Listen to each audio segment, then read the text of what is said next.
Hello friends. तो आज हम इस वीडियो में देखने वाले हैं standard 12 chapter number 6 application of derivative. तो यहाँ पे देखते हैं, सबसे पहला टॉपिक है rate of change of quantity. ये आप जानते ही हो, लेकिन आपको पता नहीं है कि ये एप्लीकेशन ऑफ डेरिवेटिव है क्या। तो कि आप डेली लाइफ में एप्लीकेशन ऑफ डेरिवेटिव यूज कर रहे हो, मतलब कहाँ पे, जैसे ही आप सुबह बाइक लेके निकलते हो या गाड़ी में जाते हो तो वहां पे आपकी वेलोसिटी यूज होती है। वहां पे भी आपने जैसे ही लीवर बढ़ाया तो आपकी बाइक पे स्पीड दिखाएगा इंक्रीज हो रही है। वो कैसे हो रहा है, वो कहां से आया? तो कुछ नहीं है, वो खुद एक एप्लीकेशन ऑफ डेरिवेटिव है। कैसे होता है वो चलो चेक करते हैं। आपकी बाइक है, उसमें एक व्हील होगा, राइट। अगर वो रोड पे पूरा व्हील कवर कर रहा है तो कितना डिस्टेंस कवर करेगा? जितना उसका सरकमफेरेंस हो, जितना उसका पेरीमीटर हो। तो उसका पेरीमीटर मान लो कि एस है, तो रोड पे कितना डिस्टेंस कवर करेगा एक सर्कल खत्म करने पे? एस जितना। वो जितना ही रोटेशन करेगा उतना डिस्टेंस कवर करेगा। तो उस गाड़ी ने उसका व्हील का जितना पेरीमीटर था उतना डिस्टेंस कवर किया, राइट। तब उसने T1 टाइम से लेके T2 टाइम में कवर किया होगा। अब बात आई समझ में? वो x1 डिस्टेंस से x2 डिस्टेंस तक गया होगा कितने टाइम में? T1 से लेके T2 के टाइम के बीच। तो यहां पे आपको पता है कि उसने डिस्टेंस कितना कवर किया है, तो कि टोटल x2 माइनस x1 जितना डिस्टेंस कवर किया है, राइट। और डिवाइड बाय टाइम कितना लिया होगा? T2 माइनस T1, इतना टाइम लगा होगा ना। तो ये क्या है? Difference of distance. तो मैं इसको dx बोलता हूं। क्या बोलता हूं? dx। मैं बताता हूं हमें dx क्यों लिखना है। और ये डिफरेंस ऑफ टाइम वो है dt, जो हमें देता है स्पीड वेलोसिटी। तो यहाँ पे क्यों मैंने dx लिखा? क्योंकि ये जो डिस्टेंस है ना वो स्मॉलेस्ट लेना है। क्या लेना है? स्मॉलेस्ट, बहुत ही कम डिस्टेंस लेना है, राइट। तो जब भी आपको वो डिस्टेंस कवर कर रहा है x1 से x2 पे, लेकिन किसके रिस्पेक्ट में कवर कर रहा है? T1 से लेके T2 के टाइम के बीच। तो आपको जो चेंज मिलता है ना, रेट ऑफ चेंज डिस्टेंस का विथ रिस्पेक्ट टू टाइम, उसको बोलते हैं वेलोसिटी। डिस्टेंस का difference with respect to time जो मिल रहा है उसको बोलते हैं वेलोसिटी। तो वेलोसिटी स्पीड जो है ना वो खुद क्या है? Rate of change of quantity है। किसकी क्वांटिटी है? तो कि वो डिस्टेंस को with respect to time cover कर रहा है। तो आप फिजिक्स में पढ़ते ही आ रहे हो कि rate of change of quantity क्या है। अब मैथ्स में भी देख लेते हैं। तो यहाँ पे बहुत बड़ा चैप्टर है, उसमें आपको डेरिवेटिव की एप्लीकेशन कहाँ कहाँ यूज होती है। जैसे कि वेलोसिटी में अभी हमने देखा, वैसे सर्कल इंक्रीज हो रहा हो विथ रिस्पेक्ट टू टाइम या तो विथ रिस्पेक्ट टू रेडियस, ऐसे सारे क्वेश्चंस देखने वाले हैं। उसके बाद डेरिवेटिव का यूज करके आप कोई भी ग्राफ का मैक्सिमम मिनिमम फाइंड कर सकते हो, किसी का भी मैक्सिमम मिनिमम फाइंड कर सकते हो। एंड और क्या, तो कि टेंजेंट वो भी एक डेरिवेटिव ही है। तो आगे आगे हम बढ़ते जाएंगे ना, वैसे देखते जाएंगे। यहाँ पे सबसे पहले एग्जांपल नंबर 1 देखते हैं तो आपको ज्यादा क्लियर होगा। यहाँ पे क्या बोला है? Find the rate of change of area. यहाँ पे पूछा है find the rate of change of area, मतलब कि हमें डी एरिया का difference, rate of change of area of circle पर second with respect to radius. मतलब कि ये जो एरिया है ना विथ रिस्पेक्ट टू, जो भी विथ रिस्पेक्ट टू बोलते हैं ना वो नीचे आएगा। इधर विथ रिस्पेक्ट टू क्या बोला है? रेडियस, तो dr नीचे आया। तो हमें ये फाइंड करना है, लेकिन यहाँ पे और कंडीशन गिवन है, व्हेन r 5 सेंटीमीटर हो वैसे सर्कल के लिए। मतलब यहाँ पे एक सर्कल है, उस सर्कल की रेडियस r आपको गिवन है, क्या है? 5 सेंटीमीटर।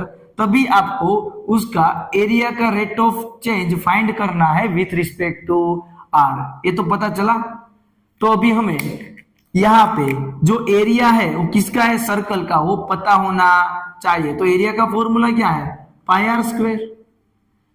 अभी मुझे विथ रिस्पेक्ट टू r चाहिए, तो derivative with respect to WRT means with respect to r क्या होगा? dA by d r is equal to pi, r square का डेरिवेटिव क्या होता है, 2 आगे आएगा आर, इतना क्लियर है। लेकिन यहां पे बोला है व्हेन रेडियस कितनी है 5, तो आपको आर की जगह पे ओनली 5 पुट करना है, तो 10 पाई, यहाँ पे क्या लिखा हुआ एरिया है तो सेंटीमीटर दिया हुआ है ना यूनिट, तो सेंटीमीटर स्क्वायर बाय रेडियस क्या है सेंटीमीटर, तो इसका यूनिट होगा, मतलब d A by d r rate of change of area with respect to radius क्या मिला 10 pi centimetre square per centimetre. तो इसमें आपको क्लियरली समझ में आया होगा क्या करना है। अगर यहाँ पे कोई और के रिस्पेक्ट में पूछता तो उसके रिस्पेक्ट में डेरिवेटिव फाइंड करते। आई बात समझ में, नेक्स्ट क्वेश्चन देखते हैं तो आपको ज्यादा समझ में आएगा। तो एग्जांपल नंबर 2 देखते हैं। एग्जांपल 2 में क्या है, the volume of cube is increase rate of 9 cube centimetre पर सेकेंड, मतलब कि यहाँ पे एक क्यूब की बात हो रही है, किसकी, क्यूब की। तो एक क्यूब है, अगर क्यूबॉइड होता ना तो उसकी लेंथ हाइट ब्रेथ सब कुछ डिफरेंट होता, लेकिन यहाँ पे क्या बोला है क्यूब, क्यूब में ऑल साइड क्या होती है इक्वल, लेंथ भी एल होगा, ब्रेथ भी एल एक्स होगा, एंड मैंने सबको एक्स लिया हुआ है राइट, हाइट भी एक्स होगा, ये हाइट भी एक्स है, ब्रेथ भी एक्स है और लेंथ भी एक्स है। तो यहाँ पे क्या बोला है, how to find the surface area increase when the length of edge is 10, मतलब कि अगर ये 10 सेंटीमीटर हो राइट, तो उसका सरफेस एरिया कितनी स्पीड में इंक्रीज होगा। तो यहाँ पे एक वॉल्यूम है ना, वॉल्यूम वो इंक्रीज हो रहा है किसके रिस्पेक्ट में, टाइम के रिस्पेक्ट में, कितना 9 सेंटीमीटर क्यूब पर सेकेंड। यहां पे वॉल्यूम इंक्रीज हो रहा है क्यूब का, वॉल्यूम मतलब अंदर की स्पेस है ना वो बढ़ती जा रही है with respect to time. T equal to 1 second पे जितना एरिया होगा, सॉरी वॉल्यूम होगा, 5 सेकेंड में ज्यादा हो जाएगा, तो वो बढ़ेगा तो बाहर की सरफेस एरिया भी इंक्रीज होती जाएगी ना। तो वही फाइंड करना है सरफेस एरिया किसके रिस्पेक्ट में, टाइम के रिस्पेक्ट में राइट। तो सरफेस एरिया ही फाइंड करना है हमें। तो सरफेस एरिया का फॉर्मूला क्या होगा क्यूब के लिए, देखो क्यूब बनता किस तरह से है, तो कि स्क्वायर से ही तो बनता है, कितने स्क्वायर ज्वाइंट करने पे क्यूब बनता है, 1 2 3 4 5 6, तो 6 स्क्वायर को आप ज्वाइंट करते हो तो क्यूब बनता है। तो 6 साइड जो है उसकी सरफेस एरिया, अब एक स्क्वायर का surface area x into x क्या होता है एक्स स्क्वायर, तो वैसे इसका एक्स स्क्वायर इसका एक्स स्क्वायर, वैसे कितना स्क्वायर है 6 स्क्वायर है, तो 6x स्क्वायर होगा। अब उसका हमें किसके रिस्पेक्ट में फाइंड करना है, टाइम के रिस्पेक्ट में, तो dA by dt is equal to 6 और 2 आगे आएगा x, लेकिन मैंने x के रिस्पेक्ट में किया नहीं है, तो किसके रिस्पेक्ट में किया है, टाइम के रिस्पेक्ट पे, तो x का क्या होगा dx बाई dt। क्यों, अगर हम कोई y square is equal to x का डेरिवेटिव करते थे चैप्टर नंबर 5 में विथ रिस्पेक्ट टू x, तब हम इसका क्या करते थे 2y और y का क्या करते थे dy बाई dx। x के रिस्पेक्ट में करते थे तब भी पावर नीचे आता था y का, और y का क्या होता था dy बाई dx। तो अभी टाइम के रिस्पेक्ट में कर रहे हैं तो 2 आगे तो आएगा लेकिन dx बाई dt होगा, क्यों, टाइम के रिस्पेक्ट में डेरिवेटिव हो रहा है। तो चलो इधर dA बाई dt हमें फाइंड करना है, और हमें x इज इक्वल टू 10 भी बोल दिया है, 6 2 12 इंटू एक्स की वैल्यू है 10, लेकिन dx बाई dt की वैल्यू अभी पता चली नहीं है, तो ये कहां से निकालेंगे, सिंपल सी बात है, कुछ तो गिवन होगा। क्या गिवन है यहाँ पे, वॉल्यूम, वॉल्यूम गिवन है, तो इट मींस उसका यूज करके dx बाई dt निकाल सकते हैं। कैसे, चलो तो यहाँ पे क्या गिवन है, dv बाई dt गिवन है, दैट मींस हमें वॉल्यूम का भी डेरिवेटिव करना है। वॉल्यूम का डेरिवेटिव क्या होता है, इसमें वॉल्यूम का फॉर्मूला क्या होता है LBH, लेकिन LBH तीनों x है तो क्या होगा x क्यूब, और इसका अगर विथ रिस्पेक्ट टू टाइम हम डेरिवेटिव करें तो dv बाई dt क्यूब का क्या होगा 3x स्क्वायर, फिर से वही बात, x के रिस्पेक्ट में नहीं हो रहा है तो क्या होगा dx बाई dt। अब वो dv बाई dt आपको गिवन है, कितना गिवन है 9, तो वो वैल्यू में 9 पुट कर दूंगा, 3 और x की वैल्यू गिवन है 10 स्क्वायर dx बाई dt पता नहीं है। तब देखो 3 3 जा 9 होगा। अब ये 10 स्क्वायर कितना होता है 100, वो 100 डिवाइड में आएगा 3/100 dx बाई dt। तब अभी आपके पास dx बाई dt की वैल्यू है ना, उसी को यूज करके यहाँ पे पुट कर दो। तो क्या होगा dA by dt is equal to 120 into 3 divide by 100। मैंने ये वैल्यू यहाँ पे पुट कर दिया। तब 0 से 0 कट, अब कितना होगा, तो किस 6 2 जा एंड 5 2 जा इतना होगा, 6 3 जा 18/5 सेंटीमीटर स्क्वायर पर सेकेंड। तो यहाँ पे क्यूब का सरफेस एरिया क्या मिला, rate of change of with respect to time, तो कि 18/5 इतना पता चला। जैसे volume 9 centimetre cube per second से इंक्रीज होता है, वैसे सरफेस एरिया कितना इंक्रीज होगा 18/5। अगर सरफेस एरिया के आगे अगर माइनस आता ना तो डिक्रीज होता, उतना याद रखो। डेरिवेटिव प्लस है दैट मीन्स इंक्रीज हो रहा है, नेगेटिव है दैट मीन्स डिक्रीज हो रहा है। अगर इसमें कोई डाउट है तो आप मुझे कमेंट करके पूछ सकते हो।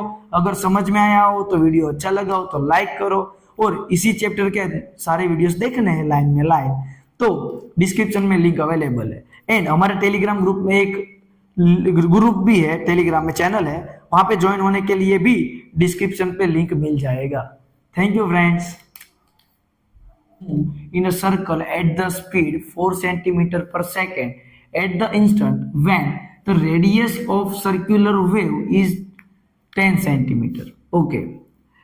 मतलब कि एक लेक जा रही है, उसमें एक ड्रॉप पड़ रहा है, राइट, ड्रॉप पड़ रहा है, स्टोन इज ड्रॉप, मतलब कि एक स्टोन ड्रॉप किया तो पानी में क्या होता है, वेव बनते हैं। आपने कभी देखा होगा, आपने एक स्टोन डाला तो उसमें क्या बनेगा, सर्कुलर वेव बनेंगे। छोटा वेव होगा, छोटा सर्कल होगा, जैसे ही पड़ेगा ना तो ये सर्कल बढ़ता जाएगा, इंक्रीज होता ही जाएगा, राइट। आपको पता है ना, जैसे पानी में डालते हो तो बड़े बड़े सर्कल बनते जाते हैं, राइट। तो उसी की बात कर रहे हैं। लेकिन जब भी आपने डाला तो स्टार्टिंग कितना हुआ, रेडियस उसका r इक्वल टू 10 सेंटीमीटर है, ऐसा बोला है, राइट। रेडियस कितना है 10 सेंटीमीटर। लेकिन क्या बोला है कि the move circle at the speed of 4 centimetre पर second at the instant when the radius of wave 10, how to find enclose area.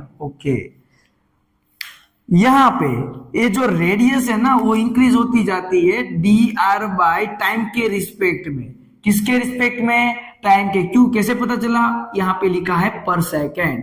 4 centimetre जो circle at the speed, circle की स्पीड क्या है, तो कि 4 सेंटीमीटर पर सेकेंड, मतलब कि ये जो रेडियस है ना वो कितनी स्पीड में इंक्रीज हो रहा है, तो कि वो इंक्रीज हो रहा है 4 सेंटीमीटर पर सेकेंड की स्पीड में। वेव सर्कल स्पीड में इंक्रीज हो रहा है, उसकी सर्कल की स्पीड बढ़ती जा रही है ना, तो बढ़ती जाएगी मतलब क्या बढ़ता जाएगा, रेडियस बढ़ता जाएगा। तो कितना बढ़ेगा, dr बाई dt बढ़ेगा, और वो क्या है 4 सेंटीमीटर पर सेकेंड। अब पूछा है कि जैसे ही रेडियस बढ़ती है तो सर्कल का एरिया भी बड़ा हो जाता है, आया ना। तो उसका भी हमें फाइंड करना है कि सर्कल का एरिया कितना इंक्रीज होगा। तो अभी हमें एरिया का फॉर्मूला पता है, पाई आर स्क्वायर। अब हम टाइम के रिस्पेक्ट में इसका डेरिवेटिव करेंगे, क्योंकि हमें वो भी चेक करना है कितना इंक्रीज हो रहा है एरिया। तो 2 आगे आएगा पाई आर, और हमें आर के रिस्पेक्ट में नहीं किया है, हमने टाइम के रिस्पेक्ट पे किया है, तो आर का भी होगा dr बाई dt। अब क्या, तो कि अभी हमें dr बाई dt भी मालूम है, आर भी पता है, सभी वैल्यू पुट करते हैं। 2 पाई आर कितना है 10 सेंटीमीटर है, एंड dr बाई dt कितना मिला, अभी हमें मिला नहीं है, वो गिवन ही है 4। तो देखो 4 2 जा 8, 8 इंटू 10 18 पाई सेंटीमीटर स्क्वायर पर सेकेंड। क्यों मैंने सेंटीमीटर स्क्वायर लिखा, क्योंकि ये एरिया है ना ऊपर, तो एरिया ऊपर है तो एरिया का यूनिट क्या होता है सेंटीमीटर स्क्वायर, और नीचे टाइम है तो पर टाइम आया। तो यहाँ पे जो सर्कुलर वेव का एरिया है वो क्या हो रहा है, इंक्रीज हो रहा है। कितना इंक्रीज हो रहा है, पर सेकेंड पे 85 सेंटीमीटर स्क्वायर इंक्रीज हो रहा है। The rate of change of area 85 centimetre square पर सेकेंड। अगर आपको इसमें कोई डाउट है तो कमेंट करके मुझे बता सकते हो, कोई प्रॉब्लम है तो पूछ सकते हो, और वीडियो अच्छा लगा तो लाइक करो, चैनल को सब्सक्राइब करो और कमेंट करके जरूर बताओ। अब हम नेक्स्ट एग्जांपल देखते हैं। तो एग्जांपल नंबर 4 देखते हैं। तो length x of rectangle is decrease, मतलब कि एक रेक्टेंगल है, रेक्टेंगल तो आप सबको शेप पता है ना, यस। तो उसमें एक x है जो डिक्रीज हो रहा है, decrease at 3 centimetre per minute. मतलब कि ये जो x है ना वो डिक्रीज हो रहा है, मतलब कि dx बाई dt। मैंने क्यों dt लिखा, क्योंकि नीचे टाइम है, मतलब कि विथ रिस्पेक्ट टू टाइम। तो डिक्रीज हो रहा है 3 सेंटीमीटर पर मिनट। अभी एक बात आप याद रखो, अगर डिक्रीज हो रहा है ना तो उसको माइनस लिखो। आप क्या लिखोगे, माइनस, मतलब कि rate of change of x with respect to time is -3। That means change -3, x -3 कम होता जा रहा है विथ रिस्पेक्ट टू टाइम। एक मिनट में -3 हो जाएगा एक्स, दूसरी मिनट में -6 हो जाएगा एक्स। बात पता चली। एंड तो विड्थ वाई, तो वाई जो है वो क्या बोला है, इंक्रीज हो रहा है, मतलब कि d y by d t increase होके हो रहा है 2 centimetre per minute. When x is equal to 10 हो, मतलब कि अगर x 10 सेंटीमीटर हो एंड y भी आपको 6 सेंटीमीटर गिवन हो, then find the rate of change of the perimeter and area of rectangle. दो क्वेश्चन है, अभी हमें इसी रेक्टेंगल का पेरीमीटर का रेट ऑफ चेंज फाइंड करना है। कैसे, अगर इसका जो लेंथ है वो डिक्रीज होता है एंड विड्थ इंक्रीज हो रहा है तो उसका पेरीमीटर बॉर्डर की लेंथ में चेंज होगा, बात तो पक्की है। लेकिन किसके रिस्पेक्ट में होगा, टाइम के रिस्पेक्ट पे ही होगा, राइट। क्योंकि ये टाइम के रिस्पेक्ट में विड्थ एंड लेंथ चेंज हो रहा है तो उसकी पेरीमीटर बॉर्डर की लेंथ भी चेंज होती जाएगी ना, यस। तो सबसे पहले एक क्वेश्चन को सॉल्व करते हैं। पेरीमीटर, तो पेरीमीटर ऑफ रेक्टेंगल, रेक्टेंगल का पेरीमीटर क्या होता है आपको पता है ना, ए एक्स है तो ए भी एक्स होता है एंड ए भी वाई होता है। तो पेरीमीटर मतलब बॉर्डर का addition, 2 times x plus 2 times y, तो 2 इंटू एक्स प्लस वाई, ये उसका फॉर्मूला है, राइट। पेरीमीटर को मैं पी से डिनोट कर देता हूं। अब मैं उसका डेरिवेटिव कर रहा हूं with respect to time. 2 constant है, x का डेरिवेटिव क्या होता है friends, dx by d t, and y का क्या होता है, dy बाई डी टी। अब हमारे पास सारी वैल्यू है a और ये दोनों यहाँ पे ऑलरेडी गिवन है क्वेश्चन में ही, तो उसी को हम पुट कर देंगे ना वहां पे। तो जैसे ही वो वैल्यू पुट करेंगे तो 2 इंटू ये क्या है, -3 है एंड ये 2 है, तो ये हो जाएगा -1 तो -2। मतलब कि आप लेंथ डिक्रीज करते जा रहे हो, एक मिनट में 3 सेंटीमीटर, एक मिनट में 3 सेंटीमीटर, और लेंथ इंक्रीज कर रहे हो एक मिनट में 2 सेंटीमीटर, तब उसका पेरीमीटर फाइनली क्या होगा, decreasing. Perimeter is decreasing, perimeter is decreasing at the -2 centimetre per minute. ये पता चला ना आप सबको। अब दूसरा केस देखना है, दूसरा केस है उसका एरिया में भी फर्क पड़ जाएगा। आपका जो है वो ए छोटा हो जा रहा है, राइट, लेंथ, और ये बढ़ती जा रही है विड्थ, तो एरिया चेंज होता जाएगा ना, सिंपल सी बात है। ये डिक्रीज हो रहा है और ये इंक्रीज हो रहा है तो एरिया भी चेंज हो जाएगा। तो अब वो क्वेश्चन बी सोल्व करते हैं हम कि एरिया ऑफ रेक्टेंगल, फॉर्मूला क्या है, लेंथ इंटू ब्रेथ, मतलब कि x इंटू वाई, उसको मैं ऐसे डिनोट कर देता हूं। तो यहाँ पे मैं जब टाइम के रिस्पेक्ट में डेरिवेटिव करूंगा तब यहाँ पे प्रोडक्ट रूल यूज होगा। जब मैं x का करता हूं तो y हो जाएगा एज इट इज, प्लस अब जब x एज इट इज है तब y का क्या होगा dx बाई dt। अब सारी वैल्यू पता है ना, यहाँ पे से हमें पुट ही करना है। y कितना है, y यहाँ पे 6 है एंड x कितना है 10 है, y 6 है और dx बाई dt कितना है -3 x 10 है एंड dy बाई dt कितना है 2 है, तब ये होगा -18 और ये 20। तो फाइनली क्या हुआ 2 आया आंसर। क्या आया 2, मतलब dA बाई dt आपको पॉजिटिव मिला 2 सेंटीमीटर पर मिनट। इसका मतलब एरिया इंक्रीज हो रहा है, area is increasing at 2 centimetre per minute. अगर आपको एक क्वेश्चन में कोई डाउट है तो कमेंट करके पूछ सकते हो, और समझ में आया हो तो प्लीज लाइक करो और कमेंट करके जरूर रिव्यू बताना। ओके, क्योंकि आपके रिव्यू से मुझे भी पता चलता है। और आपको मेरे चैनल के साथ जुड़ना है, ये सारे क्वेश्चंस के सॉल्यूशंस आपको कहीं पे दिखना है तो वो आपको मिल जाएगा मेरे टेलीग्राम चैनल पे, उसकी लिंक भी डिस्क्रिप्शन पे अवेलेबल है, वहां से आप देख सकते हो। Thank you friends.